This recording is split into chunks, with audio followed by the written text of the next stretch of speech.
ఇంటి వద్దకే రేషన్, ఇంటి వద్దకే పథకాలు. నేను అడుగుతా ఉన్నా, ఇప్పుడు ఇలా జరుగుతా ఉన్న కార్యక్రమాలు, ఇంటికే పెన్షన్, ఇంటి వద్దకే రేషన్, ఇంటికే పౌర సేవలు, ఇంటికే పథకాలు, ఇలా మీ ఇంటికే వచ్చే కార్యక్రమం ఇంతకు ముందు ఎప్పుడైనా జరిగిందా అని అడుగుతా ఉన్నాను. మీ బిడ్డ అన్న, జరిగిందా? గతంలో ఎప్పుడైనా జరిగిందా అన్న? జరిగిందా తమ్ముడు? జరిగిందా అక్క?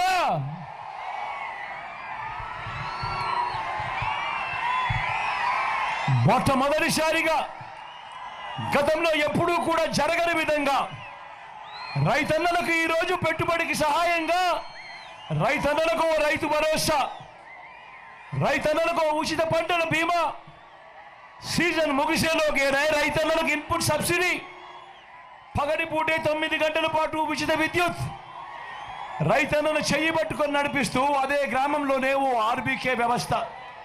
నేను అడుగుతా ఉన్నా, ఇంతగా రైతన్నను చెయ్యి పట్టుకొని నడిపిస్తా ఉన్న పాలన గతంలో ఎప్పుడైనా జరిగిందా అని అడుగుతా ఉన్నాను. మీ బిడ్డ జరిగిందా అన్నా? జరిగిందా అన్నా? జరిగిందా తమ్ముడు? జరిగిందా తమ్ముడు? జరిగిందా అక్క?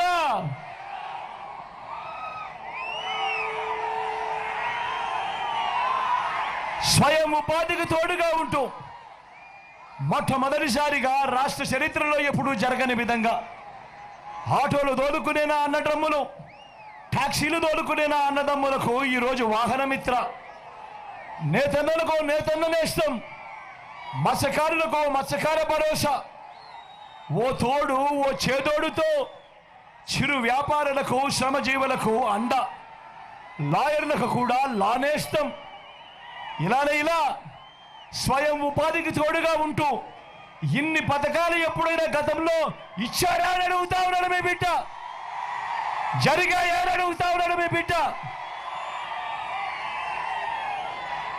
పేదవాడు ఆరోగ్యం పరంగా అప్పుల పాలయ్యే పరిస్థితి ఏ పేదవాడికి రాకూడదు అని, పేదవాడి ఆరోగ్యానికి రక్షగా, పేదవాడి ఆరోగ్యానికి రక్షగా విస్తరించిన ఏకంగా 25 లక్షల దాకా ఉచితంగా ఆరోగ్యశ్రీ, ఆపరేషన్ తర్వాత కూడా రెస్ట్ పీరియడ్లో కూడా ఓ ఆరోగ్య ఆసరా, గ్రామంలోనే ఓ విలేజ్ క్లినిక్, గ్రామానికే ఫ్యామిలీ డాక్టర్, ఈరోజు ప్రతి ఇంటి తలుపు తడుతూ కూడా ఈరోజు ఇంటికే ఓ ఆరోగ్య సురక్ష అనే కార్యక్రమం. నేను అడుగుతా ఉన్నా, ఇంతగా పేదవాడికి ఆరోగ్యం పట్ల ఇంత శ్రద్ధ చూపిన ప్రభుత్వం గతంలో ఎప్పుడైనా జరిగిందా అని అడుగుతా ఉన్నాను. మీ బిడ్డ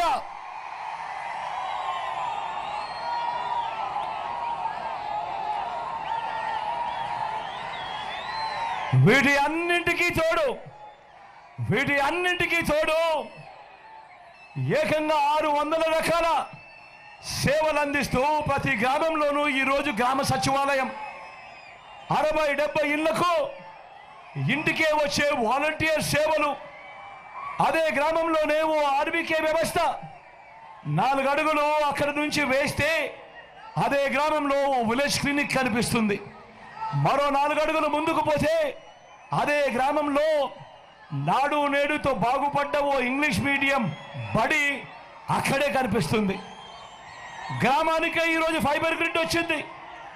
నిర్మాణంలో ఉన్న డిజిటల్ లైబ్రరీలు, మొట్టమొదటిసారిగా నా అక్క చెల్లెమ్మలకు రక్షణగా గ్రామంలోనే ఓ మహిళా పోలీస్, నా అక్క చెల్లెమ్మలకు రక్షణగా ప్రతి అక్క చెల్లెమ్మ ఫోన్లోనూ ఒక దిశ యాప్. నేను అడుగుతా ఉన్నా ఇటువంటివి అనేకం ఇప్పుడు మన కళ్ళ ఎదుటే ఈరోజు కనిపిస్తా ఉన్నాయి. ఈ విప్లవాలు మీరు ఇంతకు ముందు ఎప్పుడైనా కూడా చూశారా అని అడుగుతా ఉన్నాడు మీ బిడ్డ. ఈ మాదిరిగా ఇంటికే వచ్చే పాలన, లంచాలు వివక్ష లేని పాలన గతంలో ఎప్పుడైనా జరిగిందా అని అడుగుతా ఉన్నాడు మీ బిడ్డ. మరో వంక చూడండి 14 ఏళ్ళు ముఖ్యమంత్రిగా పరిపాలన చేశారంటాడు చంద్రబాబు.